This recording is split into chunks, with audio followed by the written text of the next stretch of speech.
Yes. Welcome to Brave. Oh, no. Take two. Welcome to Brave. Where we teach moms and daughters how to handle these intense times. Through our stories and experiences, I am Helene. And I am Penelope. It's really nice to be here with you. We decided along the way that we needed to record some of this good stuff that's been happening, but it wasn't always like this. And that's why we want to share our stories with you. Yeah. And I hope you'll share your stories with us.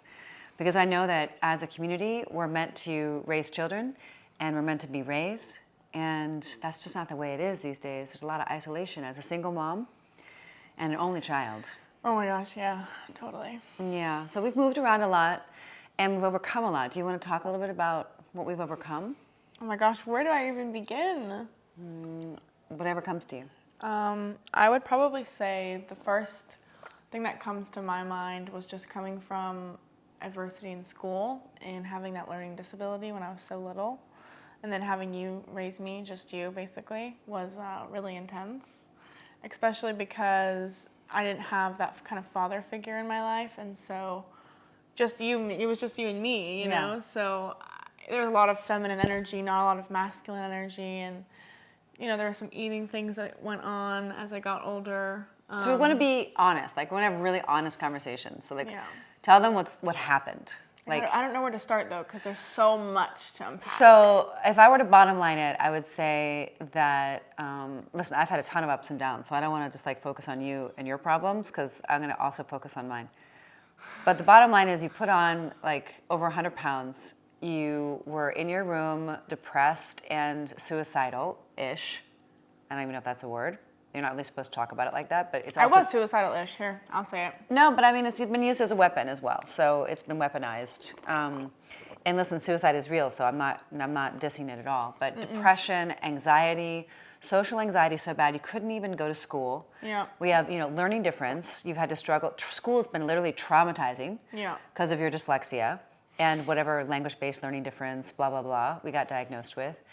And and you've moved to you had like 7 schools. Like 8, yeah. Yeah, and so I just want to paint that picture to the child you're seeing right now who is over 100 pounds lighter, who finished high school a year and a half early, who is starting her own business as an entrepreneur in the real estate world. And so I just illustrate that to say that we've really come through it, and we see a lot of our friends struggling with the similar things. And so they've been asking us a lot of questions. So we're we've got to just start talking about it and sharing the story. Yeah. Yeah. Totally. Yeah. And you also have came through a lot. She used to be crazy. What, I'm not anymore? Hold on. Well, you're a little less. Let's talk about what kind of tea we're having. That's good. Right. I'm having Tulsi Cinnamon Rose. I'm having Tulsi Sweet Rose, I think it's called. Yeah, but have you ever tried this one? Cinnamon Rose. No, it smells really good. It's really good. Really? I know, I don't think you've tried this one yet. It's so good. Ooh, that's some good tea. So is that. Oh, okay, so I'm totally diverting the topic from my problems. I'm just going to take full ownership of that. Which problems did you want to talk about? Well, we could start about the problem when I was really, really little. My mom would isolate me from having certain foods in the house. Oh, yeah. And this is a big topic to unpack, but I'll start with the fact that she was doing it because of her own trauma. And I feel like that's something a lot of people do. People, kids, adults, parents, everyone does this. But her own trauma around food was then put onto me as a child. So as a child, I was learning, okay, I'm not allowed to have this cake at this birthday party. I can only have one treat. I can only have this much of this. I didn't have McDonald's till I was 8. All very positive things when you're thinking about it from a health perspective. All very negative things when you're thinking about it from a mental perspective on a child. So I grew up my whole childhood thinking these foods are bad. I can't eat these foods. I'd criticize other children for eating those foods. I didn't understand because I was so young and I would just binge eat all this food at my friends' houses, and I would like rebel as like a 6-year-old. I was eating like 8 slices of pizza, and the parents would call my mom and be like, "Hey, what's wrong with your daughter? No, they would just be like, is everything okay? They didn't say what's wrong with you. But they're like, what, like, is she okay? And it's like, Yeah. I don't know, was I? Well, like the Pierre's mom called me, and she's like, well, Penelope told Pierre he was gonna die if he kept eating candy bars for lunch. And well, the good news is Pierre is really interested in having fresh fruits and vegetables in his lunchbox, which is great. She's like, but that was kind of intense. So, I just want to say that I think we all try to do the best we can with feeding our kids healthy foods. And in my case, it definitely was what you chose to gain autonomy with. Like, I think all of our children are using some things to gain autonomy. And those things are oftentimes the things that we are most interested in, obsessed with, close to, so on and so forth. Or the thing that they choose to gain autonomy with is the thing that actually is to teach us something. And so, like, it might be for you sports. For those of you who are listening, or it might be something else. For me, it definitely is food. I grew up in a household where my first Weight Watchers meeting was at age 5. My nickname was Fatso, and Mom, I accompanied Mom in and out of Overeaters Anonymous, also known as OA, and the 12-step program was on our kitchen table. So, the journey of food addiction, food compulsion, food can heal, food can harm, has been, a big focus of my entire life. Yeah. And so Penelope and I have done a lot of work on this topic in a lot of different ways. But I have to say that our work as parents is so important. I never realized how much responsibility it is to have a child, to be a parent. It's so big. And we have like full responsibility of how, what's going on with our children. So if our children are struggling, it's a good time for us to take a look at ourselves. And a lot of you might disagree with that.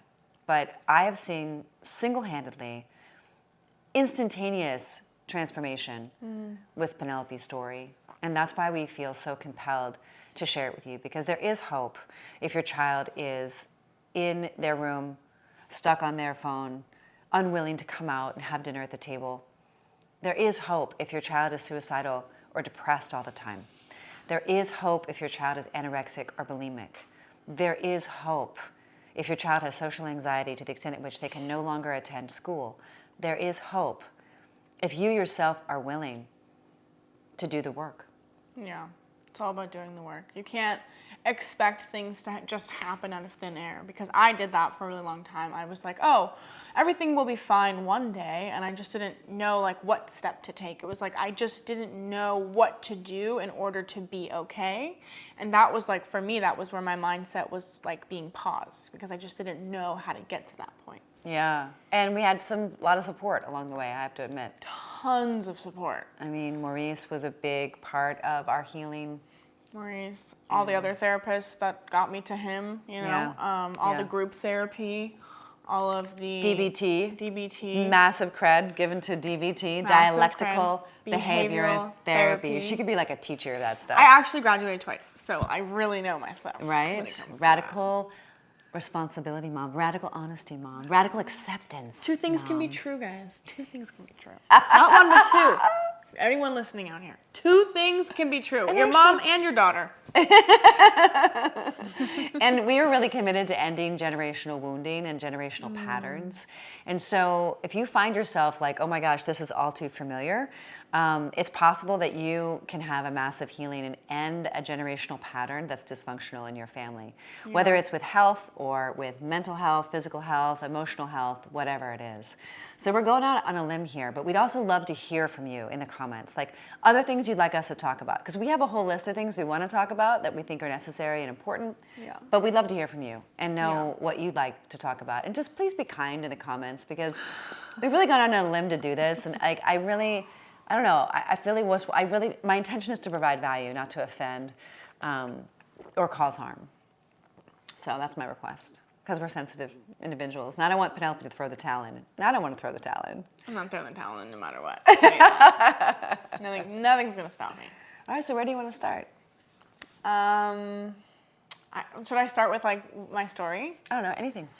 Okay. I'll start with my story just because it kind of explains like how we are here where we are today. Perfect. So you guys have heard about the eating disorder issues, and so basically when I went to middle school is when everything got really bad because I was in specialized schools my whole life. We moved a lot.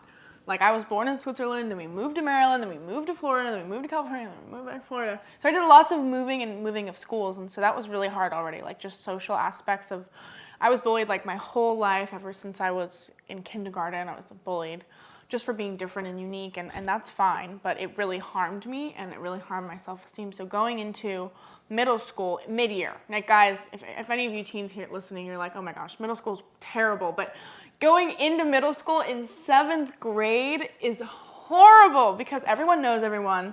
Everyone's like best friends, and then you're like the new girl. Yeah, we moved when you were in 7th grade. Yeah. That was tricky. New school, and by the way, where I lived, it was so small circle. Everyone grew up together. So it was like I was like a foreign object in this new kind of scenery. And everyone had they all like fit in, and they all like wore the same clothes, and they all like looked the same, and they all did the same things, and it was like, okay, well, I'm not that at all. And when I entered that scene, everyone was kind of like turned their heads like, not so sure about this girl. I'm 5'9.5", so when I come off, I'm like, oh my gosh, like this tall person. Yeah, you can't, like even today when you're around taller people, like it's something that's more than just your height, Penelope. Like you enter a room and it's like, Penelope is here. She has arrived. Right. And middle schoolers didn't really know how to handle that. My whole life, they didn't really know how to handle that. They would always like make fun of me. So instead of being like, oh my gosh, hi, I can't wait to meet you, they would just criticize me, hate me, tell me I was fat and ugly and stupid. They would call me a whore. Like it was so bad and it was so painful. So in middle school, a lot of people were self-harming. And so I ended up starting to self-harm, and I ended up starting to get into all of the dark things that middle school has to offer. Like what? Like the drugs and the sneaking out after school and like not going to school and like hiding in my room and like, all the bad stuff that goes on. It's really important to just outline it, because a lot of us don't even know what's going on. There are like kids in the bathrooms. I wasn't one of these kids, but there are kids in the bathrooms who are like snorting cocaine and like smoking pot and vaping and like having sex in the bathrooms with their boyfriends behind the halls, in the halls. By the way, we're not in a ghetto. No, this was in like one of the wealthiest places in the entire world. Country, I don't know about world, but definitely the country. Yeah, like so we're not like, and no offense to anyone in the ghetto, because I don't have no idea what the bathrooms look like in those schools either, but I'm just saying this is like a really upscale. Yeah, it's like kind of shocking for me to even hear this. I didn't even know some of this. Yeah, so like that's like the hookup culture, and then all the guys are like cheating on the girls, all the girls are cheating on the guys, and they're all wearing like the most skimpy clothes. Like, and I don't mean that in like a slut shame way. I mean like literally they're not wearing many clothes at all. And for the wrong reasons. And for the wrong reasons. I mean, it sounds like pretty judgmental, but all for the attention. Okay, so they're seeking love, but in a kind of wacky way. Yeah, and you know what? I just want to say, preface this with, I spoke to my therapist who teaches or she's a therapist to all the people in that area, and she said they have wealth, they have a family, but they are so lonely. I was like, wow, that makes a lot of sense. So they are attention seeking. They are attention. So that's like the validation there that they are attention seeking. But I also like once I went through all that and got all that hate, I was like, oh my gosh, like now I hate myself. Now I don't want to leave my room. Now I don't want to show my face in school because someone's going to say something about me or do something to me. And I was right. Every time I was right. And it just sheltered me. Like I was like, I want to close my curtains. People would cyberbully me. They would post pictures of me when I went out. They would like just do these horrible, they text threads about me that were posted on other people that were about me, but I wasn't even in them. And it was like, I know some of you guys can relate to this. So I just want to say, one, like nobody deserves to be treated that way.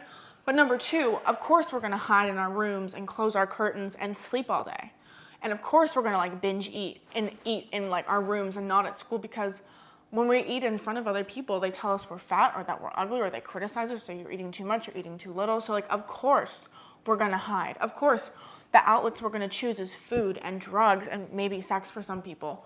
I didn't do that route, but there are some things that can't be explained. Like, how am I going to I couldn't tell my mom. Yeah, right. So you were like ashamed. Yeah, I like couldn't tell her. And the truth was too hard to speak. Right, and like when you tell your mom that you're like smoking pot, your mom's not gonna be like, okay, sweetie. She's gonna be like, take that. Like she took all my stuff, like all of it. I did. She took all of it and threw it away. And I'm like, By the way, we are planning on talking more about the eating thing. We're planning on talking more about what honesty means between a mother and a daughter. We're planning on also talking about consequences and values. So these are all things we're going to be following up on in more depth. yeah. Yeah. So that was really intense. And that's when I gained like 110 pounds. And that's when I started self-harming and I had suicidal thoughts and I was depressed and I just I missed like 156 days of school 1 year. And then in high school, I couldn't actually like be in high school anymore. There were like 900 kids that went to my school. It was my 4th year in public school and I just couldn't do it. I just couldn't, like everything moved too fast. People were like, that's when the cocaine was really happening. Kids in the bathrooms were like doing crazy stuff. Like I couldn't even go to the bathroom and feel safe. The classrooms were terrible. Like the kids in the classrooms, like they were like looking at the ceiling the whole time. Like no one cared at all about any of it.